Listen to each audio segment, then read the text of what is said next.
14వ అధ్యాయం 41వ సర్గ. అంశిమంతుడు అశ్వం. యజ్ఞాశ్వాన్ని వెతికేందుకు పోయిన అంశిమంతుడు.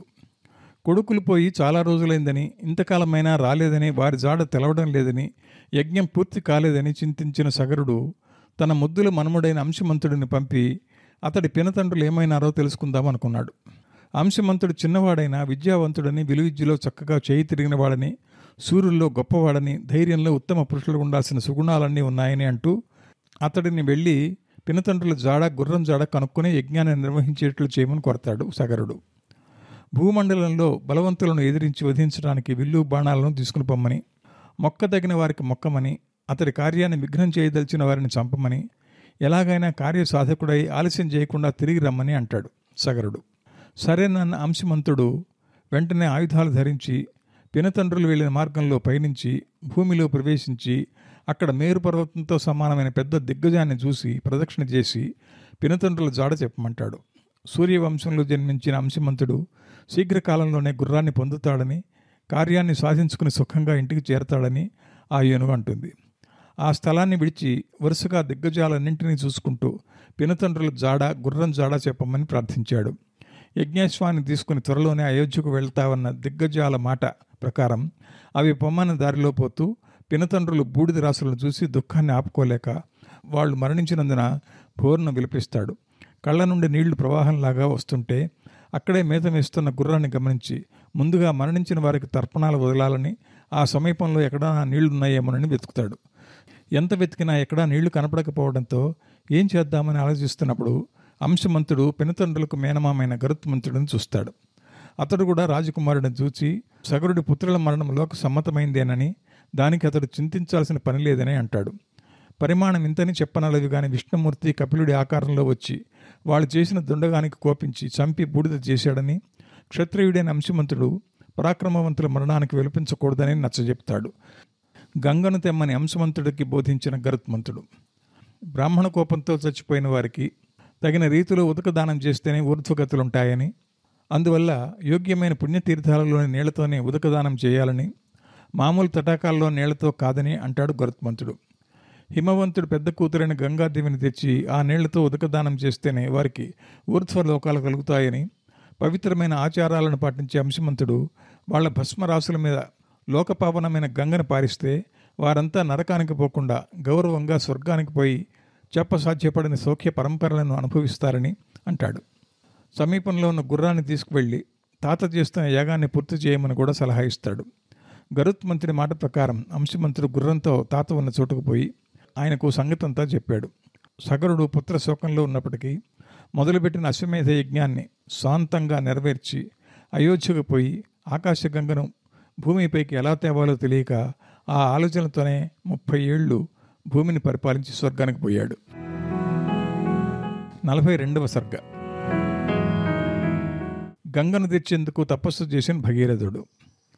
సగరుడి మరణం తర్వాత మంత్రులు, సామంతులు ధర్మనిష్ఠుడైన అంశమంతుడనే రాజు కమ్మని కోరినప్పటికీ అతడు తన కొడుకైన మహాబల సంపన్నుడు దిలీపుడిపై రాజ్యభారం మోపి హిమవత్ పర్వతానికి పోయి గంగ కొరకు 32,000 సంవత్సరాల ఘోర తపస్సు చేశాడు. చివరకు గంగను తేలిక మరణించాడు. తదనంతరం దిలీపుడు గంగను ఎలా తేవాలా అని, పితరుల రుణం ఎలా తీర్చుకోవాలా అని గంగను తెచ్చి సగరపుత్రుల బూడిదని రాసులను ఎలా తడపాలని, ఆ నీళ్లతోనే ఉదకాలను ఎలా వదలాలా అని, అది ఎట్లా సాధ్యపడుతుందని విచారపడుతుండగా అనేక యాగాలు చేసి 30,000 ఏళ్లు పరిపాలన చేసి శోకంతో వికలమైన మనస్సుతో తుదకు తన కొడుకైన భగీరథుని రాజుగా చేసి మరణించాడు. భగీరథుడు రాజర్షిగా ఉండి పిల్లలు లేనివాడైనందున రాజ్యాన్ని మంత్రుల పరం చేసి గంగను తెచ్చేందుకు గోకర్ణానికి తపస్సు చేసేందుకు పోతాడు. అక్కడ పంచాగ్నుల మధ్య ఇంద్రియాలను జయించి చలించని మనస్సుతో 1000 సంవత్సరాలు చేతులెత్తి గాలివానలను లక్ష్యం చేయకుండా నెలకు ఒక్కసారి మాత్రమే కందమూలాలను తింటూ గొప్ప తపస్సు చేశాడు. ఆయన తపస్సుకు మెచ్చిన బ్రహ్మదేవుడు దేవర్షులు తనను సేవిస్తుంటే ఆయన దగ్గరకు వచ్చి అసమానమైన తపస్సు చాలించి ఆయన కోరిక ఏదో తనకు తెలియజేయమని భగీరథుడితో అంటాడు. సౌజన్యమే ధనమనుకునే భగీరథుడు తనను అనుగ్రహించి సగర కుమారులందరికీ తాను తర్పణాలు వదిలేటట్లు చేయమని బ్రహ్మదేవుడిని ప్రార్థించాడు. గంగా తీర్థంతో తన తాతల బూడిద రాసులను తడిపితే వారందరూ స్వర్గానికి పోతారని, అలా వరం ఇవ్వమని తనకు పుత్రులనిచ్చి ఇక్ష్వాకుల వంశాన్ని నిలబెట్టమని బ్రహ్మను అడిగాడు భగీరథుడు. ఆయన కోరినట్లు జరుగుతుందని, అయితే ఆకాశగంగ భూమిపై పడితే ఆ వేగాన్ని భారాన్ని భూమి భరించలేదు కాబట్టి దాన్ని భరించేందుకు శివుడిని ప్రార్థించమని సూచిస్తాడు. భగీరథుడికి అలా చెప్పి తన మాట ప్రకారం ఆ పుణ్యచరిత్రుడి కోరిక తీర్చేందుకు భూలోకానికి పొమ్మని గంగకు కూడా చెప్పి అంతర్ధానమయ్యాడు. 43వ సర్గ. శివుడి జటాజుట్టం నుండి బయటకు వచ్చిన గంగ. బ్రహ్మదేవుడు ఇలా చెప్పి మాయం కాగానే భగీరథుడు కాలి బొటన వేలు నేలపై మోపి నిలబడి ఏడాది పాటు శివుడి కొరకు తపస్సు చేశాడు. 2 చేతులు పైకెత్తి ఏ ఆధారం లేకుండా నిరాధారంగా నిడివిగా నిలబడి శివుడి కొరకు రేయింబవుళ్ళు తపస్సు చేయడంతో ఆయన ప్రత్యక్షమైనాడు. భగీరథుడి తపస్సుకు ప్రీతి చెందానని, ఆయన కోరిక ప్రకారమే గంగానదిని తన శిరస్సుపై ధరిస్తానని మాటిచ్చాడు. శివుడు ఇలా చెప్పగానే గర్వాతిశయంలో ఉన్న ఆకాశగంగ ఎలా శివుడు తనను సహించగలుగుతాడో పరీక్షించాలని ఆయన ఎత్తుకుని పాతాళంలో పడేయాలని నిశ్చయించుకుంటుంది. భయంకరమైన ఆకారంతో సహించరాని అధికమైన వేగంతో వస్తున్న ఆకాశగంగ పొగర చూసిన శివుడు రోషంతో విజృంభించి గంగ ఉనికి లేకుండా చేయాలనుకుంటాడు. హిమవత్పర్వతంతో సమానమైన గుహలాంటి రుద్రుడి జడలో భయంకరంగా ప్రవేశించిన ఆకాశగంగ వెలుపలికి రాలేక అందులోనే తిరుగుతూ చాలా సంవత్సరాలు సుళ్ళు తిరుగుతూ బాధను అనుభవించింది. శివుడి జటలో ప్రవేశించిన గంగ బయటకు రాలేకపోవడంతో భగీరథుడు మళ్ళీ శివుడి గురించి మరింత నిష్ఠతో తపస్సు చేశాడు. ఆయన తపస్సుకు మెచ్చిన శివుడు తన జడల గుంపును కొంత సడలించి ఆ సందులో నుంచి కొంచెం పరిమాణంలో గంగను బిందు సరోవరంలో విడిచాడు. అక్కడ నుంచి 7 పాయలుగా గంగా నది పారింది. హ్లాదిని, పావని, నళిని అనే 3 పాయలు తూర్పు ముఖంగా, సుచక్షువు, సీతా, సింధు అనే 3 పాయలు పడమటి దిక్కుగా పారాయి. మిగిలిన 7వ పాయ భగీరథుడి వెంట వచ్చింది. భగీరథుడు ఆకాశగమనం గల దివ్య రథానికి ఆకాశ మార్గంలో పయనం చేస్తుంటే దేవతల పొగడ్తల మధ్య గంగ భూమి మీదుగా భగీరథుడి వెంట పోయింది. అప్పటి నళిని పాయనే ఇప్పుడు బ్రహ్మపుత్రి నది అని అంటున్నారు. అలా నిర్మలమైన కాంతితో ఆకాశం నుండి చీలిపోయి శివుడి జటాజుటంలోకి చొరబడి అక్కడ నుంచి భూమిపైకి వచ్చి తాబేళ్లు, చేపలు లాంటి జలచరాలతో నిండి భూమిపై ప్రవహించసాగింది గంగ. దేవతలు, మునులు, సురలు, యక్షులు ఏనుగుల మీద, గుర్రాల మీద, విమానాల మీద అతివేగంగా ఆకాశంపైకి చేరుకుని ఆశ్చర్యంగా గంగాపతన దృశ్యాన్ని వీక్షించసాగారు. దేవతల దేహకాంతితో, వారు ధరించే ఆభరణాల కాంతితో, భూమి మీదకు దిగుతున్న గంగ కాంతితో మబ్బుల్లిన ఆకాశం 100 మంది సూర్యులతో నిండినట్లు ప్రకాశించసాగింది. కదలాడే మిడిసిపడుతున్న చేపలు, పాముల గుంపులతో గగనం మెరుపులతో నిండిందా అన్న విధంగా ఉంది. నీటి వేగానికి నలుదిక్కులా చెదరిన తెల్లటి నురుగుతో ఆకాశం హంసలతో, శరత్కాల మేఘాల తునకలతో ప్రకాశిస్తుందా అనిపించింది. ప్రవహిస్తున్న గంగానది పల్లపు ప్రదేశాల్లో ధూర్త స్త్రీలాగా వేగంగా పరిగెత్తుతూ, సమ ప్రదేశాల్లో మెల్లగా గంభీరంగా పతివ్రత స్త్రీలాగా నడుచుకుంటూ, ఇంకొక చోట వేసిలాగా వంకర టెంకర తోవలో పోతూ, మిట్ట ప్రదేశాల్లో ఆటకత్తిలా గంతులు పెట్టుకుంటూ, తొక్కిసలాడుకుంటూ పోతూ, మరో చోట బలిసిన పిరుదులు కలదానిగా మందంగా నడుచుకుంటూ పోతూ దర్శనమిచ్చింది. పారుతున్న నీటికి ఎదురుగా ఏదైనా అడ్డం వచ్చినప్పుడు అది వెనక్కు మళ్ళడంతో వెనక్కు నుండి వస్తున్న నీరు ఈ నీటిని తాకి కలిసిన నీళ్లు ఎగిరెగిరి పడుతుంటే ఆ దృశ్యం చూసేవారికి దరిద్రుడికి ధనం దొరికితే ఎలా మెడిసి పడతాడో అలా ఉంది. పవిత్రమైన గంగాజలం శివుడి శిరస్సు నుండి పడిందని భావించిన దేవతలు, దేవర్షులు, భూమిపైనున్న వారందరూ అందులో స్నానం చేశారు. శాప కారణంగా భూమి మీద ఉన్న దేవతలు కూడా గంగా స్నానం చేసి పాపరహితులై తిరిగి దేవత్వాన్ని పొందారు. భూమి మీద ఉన్న ప్రజలు కూడా గంగలో స్నానం చేసి తరించారు. ఇలా గంగ భగీరథుడి రథం వెంట పోతుంటే దాని వెంబడి దేవతల, రాక్షసుల, కిన్నెరల, యక్షుల గుంపులు పోతుండగా మార్గమధ్యంలో జహ్నుడు అనే ముని యజ్ఞం చేస్తున్న ప్రదేశాన్ని గంగ నీటితో ముంచింది. గంగ జలాన్నంతా తాగిన జహ్నుడు ఎప్పుడైతే నీటితో గంగ తన యజ్ఞవాటికను ముంచేసిందో జహ్నుడు కోపించి గంగ గర్వం అణచాలనుకుని నిమిషంలో గంగా జలాన్నంతా తాగేశాడు. అప్పుడు దాని వెంట వస్తున్న మునీంద్రులు, ఇతర దేవతాగుణం ఆయన ప్రార్థించి గంగ ఆయన కూతురుగా ప్రఖ్యాతి వహిస్తుందని చెప్పి ఆమెను వదిలిపెట్టమని కోరతారు. వారి మాటలకు సంతోషించిన జహ్నుడు గంగను తన చెవుల్లో నుండి బయటకు వదిలాడు. గంగ అందువల్ల జాహ్నవిగా పిలువబడుతుంది.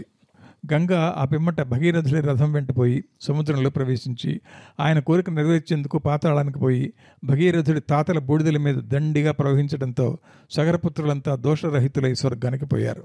ఆకాశాన ఉన్న గంగ స్థానభ్రష్టురాలై మధ్యలో ఆగకుండా పాతాళ లోకానికి చేరుకుందని దీని సారాంశం. అంటే ఉన్నత దశలో ఉన్నవాడు చెడిపోతే అధమాధమ దశకు చేరుకుంటాడు. చెట్టుపైన పండుకు తొడిమి ఊడితే నేలపై పడుతుంది, కానీ మధ్యలో ఆగదు. ఉత్తమ బ్రాహ్మణుడు పతితుడై చెడిపోతే నీచుడవుతాడు. స్వబుద్ధితో కాకుండా దైవ వశంలో చెడితే మంచి పనులు చేసి కీర్తి పొందాలి. గంగలాగా. గంగ పతనానికి దాని తప్పు కారణం కాదు, అది దైవాజ్ఞ. ఉత్తమ గుణాలు కలిగిన గంగ దైవాజ్ఞ వల్ల హీన దశకు చేరుకున్న లోకులను బాగు చేసి కీర్తి గడించింది. 44వ సర్గ. భగీరథుడికి ప్రత్యక్షమైన బ్రహ్మ. గంగ మహాత్మ్యం.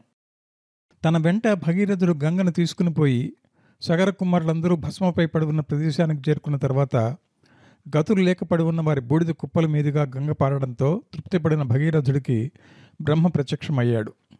60,000 మంది సగర కుమారులు గంగా తమ బూడిదలపై ప్రవహించడంతో పిశాచత్వాన్ని వదిలి భువర్లోకాన్ని విడిచి స్వర్గలోకానికి పోయి దేవత్వాన్ని పొందారని బ్రహ్మ అంటాడు. సముద్రంలో ఎంతవరకు నీరుంటుందో అంతవరకు వారందరూ స్వర్గలోకంలోనే ఉంటారని అంటాడు బ్రహ్మ.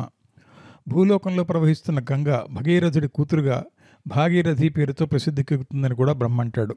అలా ఆ దేవనదికి గంగ త్రిపథగా, భాగీరథి అని 3 పేర్లు ఉంటాయని, 3 మార్గాల్లో పారినందున త్రిపథగా అని సార్థకమవుతుందని భగీరథుడితో చెప్తాడు బ్రహ్మ. తాతలందరికీ గంగా జలంతో తర్పణం చేసి పట్టిన పట్టు సాధించిన వాడయ్యాడని, మిక్కిలి కీర్తిశాలి ఉత్తమ ధర్మిష్ఠుడు అయిన ముత్తాత గంగను తేగల సమర్థుడు కాలేకపోయాడని, తాత అంశమంతుడు ప్రతిజ్ఞ తీర్చాలని వృద్ధాశ్రమ చేశాడని, తండ్రి దిలీపుడు రాజశ్రేష్ఠుడు గొప్ప రాజర్షి దేవమహర్షి అయ్యుండి తపస్సులో బ్రహ్మ సమానుడై ఉండి క్షాత్రధర్మంలో నిలిచినవాడై ఉండి నిర్మల కీర్తి కలవాడై ఉండి కూడా గంగను భూమి మీద పారించలేకపోయాడని, ఆ కొరత తీర్చిన భగీరథుడు ఎంతో పుణ్యమూర్తుడని పొగుడుతాడు బ్రహ్మ. భగీరథుడు తన కొరత తీరేదాకా గంగా జలాల్లో స్నానం చేసి శుచి అయి పుణ్య సమూహాల ఫలం పొందమని, తాతలందరికీ ఆ నీళ్లతో తర్పణాలు వదలమని, ఆ తర్వాత తన సుస్థలాలకు పొమ్మని చెప్పి బ్రహ్మ సత్యలోకానికి వెళ్ళాడు. భగీరథుడు తాతలందరికీ తర్పణాలు వదిలి తన నగరానికి పోయి రాజ్య సంపదను యథావిధిగా స్వీకరించి దుఃఖాన్ని వదిలి మనోవేదన విడిచి సంతోషంగా రాజ్యపాలన చేశాడు. ఈ విధంగా గంగ చరిత్రనంతా ఆద్యంతం రామచంద్రమూర్తికి తెలిపాడు విశ్వామిత్రుడు. సంధ్యవేళ అతిక్రమించిందని అంటూ గంగా భూమి మీదకు దిగిన కథ వినేవారికి కలిగే శుభాల గురించి కూడా చెప్పాడు. ధనం కోరిన వారందరికీ ధనం లభిస్తుంది, కీర్తి కోరిన వారికి కీర్తి కలుగుతుంది, ఆయువు కోరుకున్న వారికి ఆయువు పెరుగుతుంది, పుత్రులు కావాలన్న కోరికలుంటే పుత్రులు పుడతారు, స్వర్గం పోదలుచుకుంటే ఆ ప్రాప్తి కలుగుతుంది, పితృలకు మిక్కిలి ప్రీతి కలిగిస్తుంది, దేవకోటులు తృప్తి పడతారు, 4 వర్ణాల వారు ఎవరైనా శ్రద్ధగా వింటే వినిపిస్తే సర్వ పాపాలు తొలగి దీర్ఘాయుషు పొంది సమస్తమైన కోరికలు తీరుతాయి అని అంటాడు విశ్వామిత్రుడు. శంకరుడు శిరస్సులో పడినందున పాపాలను పోగొట్టేదైనందున పావనమైంది గంగ అంటారు. పావనమైంది కనుకనే రుద్రుడు ధరించాడు. అందువల్ల మనం కూడా పావనమవుదామని సమస్త దేవతలు స్నానమాడి వారు పావనులై గంగను పావనం చేశారు. శివుడి శిరస్సు నుండి వెలువడింది కనుకనే గంగ పవిత్రమైందని, అంతకుముందు అపవిత్రమైందని అనడం సరికాదు. వాస్తవానికి భగీరథుడి కోరిక ప్రకారం గంగా జలాలు తన శిరస్సు మీద పడటం చూసిన శివుడు యోగ్యుడనయ్యానని భావించి పావనుడు కావడానికి గంగను తన శిరస్సుపై ధరించాడు. గంగ పవిత్రం కావడానికి అసలు కారణం విష్ణుపాదంలో పుట్టడమే. హరుడి శిరస్సు నుండి పడటం వల్ల గంగ పుణ్యనది అయిందని శైవులు వాదిస్తారు. గంగ పుణ్యనది కనుకనే శివుడు తలపై ధరించాడని వైష్ణవవాదం. ఈ వివాదాన్ని పరిష్కరించేది వాల్మీకి రామాయణం మాత్రమేనని వాసుదాసు గారి అభిప్రాయం. రామాయణం మూల శ్లోకంలో పుణ్యగంగ పుణ్య శివుడి శిరస్సులో పడిందని ఉంది. గంగా శివులకు పరస్పర సంబంధం లేనప్పుడు కూడా ఇద్దరు పుణ్యులనే అర్థం. అయోధ్యాకాండలో వశిష్ఠ వాక్యంగా కూడా ఇది చెప్పబడుతుంది. అక్కడ గంగ పాదతీర్థం ధరించి పార్వతీపతి ధన్యుడయ్యాడు అని చెప్పబడుతుంది ఒకానొక చోట. గంగా జలాన్నంత నిమిషంలో తాగిన జహ్నముని రాజర్షి, భరత వంశపు రాజు. ఆ వంశంలో అజామేయుడు అనే రాజు ఉండేవాడు. ఆయన కొడుకే జహ్నుడు. ఆయన కొడుకు సింధుధ్వజుడు. ఆయన కొడుకు బలాకాశ్వుడు. బలాకాశ్వుడు కొడుకు వల్లభుడు. ఆయన కొడుకు కుశికుడు. కుశికుడి కొడుకు గాధి. కొడుకుకై గాధి తపస్సు చేస్తున్నప్పుడు అడవిలో ఆయనకు సత్యవతి జన్మించింది. తర్వాత విశ్వామిత్రుడు పుట్టాడు. సత్యవతిని భృగు వంశంలో పుట్టిన చవనుడి కొడుకు రుచియుకుడు వివాహం చేసుకున్నాడు. సత్యవతి రుచియుకులకు జమదగ్ని పుట్టాడు. జమదగ్ని భార్య రేణుక. వీరిరువురికి పరశురాముడు జన్మించాడు. మరో ఆసక్తికరమైన విషయం ఈ సర్గలో చెప్పబడింది. కుమార సంభవ సందర్భంలో రసవాదం గురించి పరోక్షంగా చెప్పినట్లే ఇక్కడ యోగ విషయం చెప్పడం జరిగింది. గంగోద్భవానికి యోగ విద్యకు సంబంధం ఉందని ఈ సర్గలో వాల్మీకి చెప్పిన శ్లోకాల్లో ఉందంటారు వాసుదాస్ గారు. ప్రాణశక్తి వాయువాహనగా బ్రహ్మరంధ్రం మూలంగా సహస్రార కమల స్థానం ప్రవేశించి అక్కడ నుండి శివస్థానమైన ఆజ్ఞాచక్రానికి దిగి అక్కడ 3 పాయలుగా ఇడా పింగళ సుషుమ్నలు అవుతుంది. అందులో సుషుమ్న మధ్యది. దీన్నే తపోబలంతో భగీరథుడు తెచ్చాడు. ఇది మేరుదండం వెంట కిందకు దిగి మూలాధారంలోని కుండలని తాకింది. ఈ కారణాన నిశ్చేష్టంగా పడి ఉన్న అణువులు ఊర్ధ్వగాములవుతాయి అని సూచన మాత్రంగా వ్యాఖ్యానించి యోగులకు సవిశేషంగా తెలుస్తుందని అంటారు వాసుదాస్ గారు. కాకపోతే ఇతరులకి ఈ విషయం అభేద్యం అని కూడా చెప్తారు. 45వ సర్గ. విశ్వామిత్రుడిని విశాలానగర వృత్తాంతాన్ని అడిగిన శ్రీరాముడు. ఇంద్ర సమానుడైన విశ్వామిత్రుడు చెప్పిన కథలను వినగా వినగా తమ ఇరువురికి చాలా ఆశ్చర్యం కలిగిందని సంతోషంగా మృదువైన మాటలతో ఆయనకు చెప్పి రామలక్ష్మణులు ఆ రాత్రంతా విశ్వామిత్రుడు చెప్పిన కథలను స్మరించుకున్నారు. సగర చక్రవర్తి సంపద వైభవం, తన కొడుకుని కూడా చూడకుండా భార్యతో సహా అసమంజుడిని అడవులకు పంపిన ఆయన ధర్మాభిమానం, అంశమంతుడి సౌజన్యం, సంపత్తి, సాగరుల పితృవాక్య పరిపాలన కొరకు చేసిన మహాకార్యం, పితృభక్తి, భగీరథ ప్రయత్నం, ఆయన కార్యసాధకత్వం, గంగా పతనం మొదలైన సంఘటనలకు సంబంధించిన వ్యక్తుల గుణగణాలను మెచ్చుకుంటూ వారిరువురు సూర్యోదయం వేళ దాకా గడిపారు. సూర్యుడు తూర్పు కొండ మీదకి రాగానే ప్రాతకాల కృత్యాలను తీర్చుకుని విశ్వామిత్రుడి వద్దకు పోయి ఆయనకు నిర్మలమైన భక్తితో నమస్కరించారు.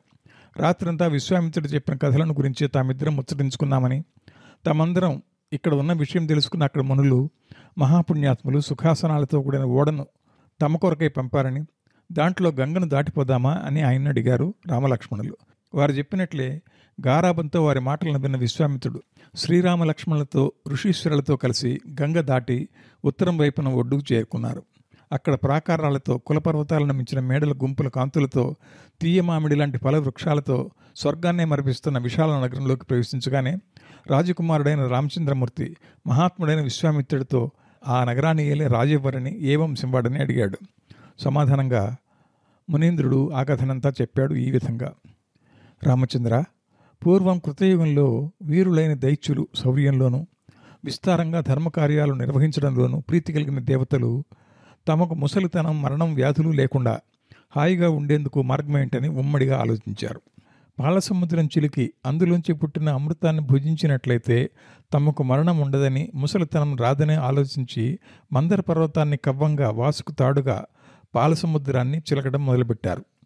అలా వారు 1000 సంవత్సరాలు చిలకగా ఆ రాపిడిని సహించలేక వాసుకి విషాన్ని కక్కాడు. ఆ వేడికి కొండరాళ్లు పగలడంతో పాటు భయంకరమైన హాలాహలం రాక్షసులను, దేవతలను భస్మం చేయసాగింది. అంతులేని తాపాన్ని కలిగిస్తున్న హాలాహలాన్ని హరించేందుకు వారందరూ పాహి పాహి అంటూ శివుడిని ప్రార్థించారు. మిక్కిలి భక్తితో ప్రార్థించిన వారికి శివుడు ప్రత్యక్షమయ్యాడు. అదే సమయంలో శంఖచక్రాలను ధరించిన విష్ణుమూర్తి అక్కడికొచ్చి చిరునవ్వుతో దేవతలు చిలుకినప్పుడు మొట్టమొదటిగా పుట్టిన సహించలేని విషాన్ని దేవతల్లో పెద్దవాడైన శివుడు, ప్రథమంగా గౌరవించాల్సిన శివుడు అందరికంటే ముందుగా మంచి మనస్సుతో తీసుకోమని చెప్పాడు. హాలాహలాన్ని మింగిన శివుడు. విష్ణుమూర్తి అలా చెప్పి వెళ్ళగానే భయపడుతున్న దేవతలను చూసిన శివుడు విష్ణువు చెప్పినట్లే విషాన్ని కంఠంలో ధరించాడు. వెంటనే దేవతలు తిరిగి పాలసముద్రాన్ని చిలుకుతుండగా వాళ్ళు కవ్వంగా వాడుతున్న మందర పర్వతం పుటుక్కును మునిగింది. అది చూసిన దేవతలు ప్రపంచాన్ని, ముఖ్యంగా తమను రక్షించే విష్ణుమూర్తిని కొండ మునుగుతున్నదని, దాన్ని పైకెత్తి పట్టగల సమర్థుడు ఆయనేనని, ఆయనను సేవిస్తుండేవారు ఆపదల పాలవుతుంటే ఊరకు ఉండరాదని ఆశ్రిత రక్షణ చేసి తమను కాపాడమని ప్రార్థించారు. దేవతల ప్రార్థనలను విన్న విష్ణుమూర్తి ప్రపంచ శరీరానికి ఆత్మగా ఉండే దేవాదిదేవుడు తాను దేవతల్లో ఒకడై ఒక చేయి కొండ కొనలో నిలిపి కొండ కింద తాబేలు ఆకారంలో మందరాన్ని మోస్తూ స్వయంగా అమృతం కొరకు చిలకసాగాడు. క్షీర సముద్రంలో ఉదయించిన ధన్వంతరి తదితరములు స్థిరంగా విఘ్నాలు లేకుండా 1000 సంవత్సరాలు అలా చిలకగా పాలసముద్రంలో తొలుత యాగదండం కమండలపు ధరించి వైద్యుడైన ధన్వంతరి పుట్టాడు. పాలసముద్రంలోని జల వికారమైన పాలను చిలుకగా సారం పుట్టింది. ఆ రసంలోంచి అందగత్తెలైన 60 కోట్ల అప్సరసలు పుట్టారు. వారికి ఎందరో పరిచారకులు ఉండడంతో వారిని లెక్కించడానికి ఎవరితరం కాకపోవడంతో ఆ స్త్రీలను దేవతలు కానీ రాక్షసులు కానీ స్వీకరించలేదు. అప్సరసల పరిచారకులను ఎవరూ కామంతో గ్రహించనందున మగవారందరితోనూ సమాన ప్రతిభావంతో ప్రవర్తించే వేశ్యలుగా, వారకాంతలుగా వారు పిలువబడ్డారు. తననెవరు స్వీకరించనున్నారో అని అనుకుంటూ బయటకు వచ్చిన వరుణుడి కూతురు సురను అసురులు వద్దనడంతో దేవతలు ఇష్టంగా పరిగ్రహించారు. సురను దైత్యులు గ్రహించనందునే అసురులుగా పేరు తెచ్చుకున్నారు. స్వీకరించిన దేవతలు సురలై దేహమంతా గొగ్గురుపాటు కలిగే విధంగా సంతోషించారు. మరికొంత చిలుకగా ఉచ్చైశ్రవం అనే గుర్రం పుట్టింది. తర్వాత కౌస్తుభం అనే రత్నం కలిగింది. అప్పుడు అమృతం పుట్టింది. చివరకు అమృతమే అసురుల వంశాన్ని నాశనం చేసింది. అమృతం ఎలా వారి వంశాన్ని నాశనం చేసిందని సందేహం కలగచ్చు. అమృతం పుట్టగానే అది దేవతలకు దక్కకుండా తామే హరించాలని భావించిన రాక్షసులు అసురులు కలిసికట్టుగా ఒక్కటై దేవతలతో యుద్ధానికి దిగారు. ఇరు పక్షాల నుండి అనేక మంది చనిపోయారు ఆ యుద్ధంలో. విష్ణువు అప్పుడు దేవతల పక్షం వహించి అమృతాన్ని హరించాడు. మోహిని వేషంలో రాక్షసులను మోహించినట్లు చేసి విరోధించిన రాక్షసులను వధించి దేవతల పట్ల స్నేహభావంతో వారు సంతోషపడే విధంగా అమృతాన్ని వారికి ఇచ్చాడు విష్ణువు. అలా అమృతం తాగి మరణం లేనివారైన దేవతలను తీర్చుకొని ఇంద్రుడు భయంకరమైన యుద్ధభూమిలో రాక్షసులను వధించి దేవతలు, చారుణుల, ఋషుల సంతోషించే విధంగా తన రాజ్యాన్ని మళ్లీ పొంది ఏలాడు. ఇంద్రుడు ఒకనాడు ఐరావతాన్ని ఎక్కి విహారానికి వెళుతుంటే దుర్వాసుడు ఆయనకు ఎదురుగా వచ్చి ఒక పుష్పహారాన్ని ఇచ్చాడు. ఇంద్రుడు దాన్ని తను ధరించకుండా ఐరావతం కుంభాలకు చుట్టాడు. అది తొండంతో దాన్ని తీసేసి నేలపై పడవేసి కాలరాసింది. సగౌరవంగా తానిచ్చిన పూలదండను ఐశ్వర్య మదంతో అగౌరవపరిచి అవమానించిన ఇంద్రుడి ఐశ్వర్యమంతా సముద్రం పాలైపోవాలని దుర్వాసుడు శపించాడు. వెంటనే ఇంద్రుడి ఏనుగులు, గుర్రాలు, మణులు, ఇతర భోగ పదార్థాలన్నీ మాయమై సముద్రంలో పడ్డాయి. ఇంద్రుడు దరిద్రుడై బుద్ధిమంతుడై మరల విష్ణువును ప్రార్థించాడు. మున్ముందు పెద్దలను అవమానించవద్దని ఇంద్రుడికి హితవు పలికి బుద్ధి చెప్పి మందరంతో పాటు సముద్రాన్ని చిలకమని అందులోంచి ఆయన మునుపటి ఐశ్వర్యమంతా లభిస్తుందని చెప్పాడు విష్ణుమూర్తి. అలా ఆ మహావిష్ణువు సహాయంతో ఇంద్రుడు మరలా లబ్ధైశ్వర్యుడు అయ్యాడు. పాలసముద్రంలో అమృతం పుట్టడం కూడా యోగ శాస్త్రాన్ని అనుసరించే ఉంది. మూలాధారమందుండే త్రికోణ మందిరం, దాన్ని చుట్టి ఉన్న వాసుకి కుండలి, దాన్ని మధించిన సురాసురులు ఇడా పింగళ నాడులందుండే ప్రాణశక్తి వాయువులు, దీనంతటికీ ఆధారభూతుడు విష్ణువు. కుండలి మొదలు మేల్కొన్నప్పుడు దేహంలో శక్తి ప్రసారమైన కారణాన వికారాలు పుడతాయి. అప్పుడు ఆ యోగ విద్య తెలిసిన గురువు దాని నుండి అపాయం కలగకుండా చేయాలి. ఆ గురువే వాసుకి భూషణుడైన శివుడు.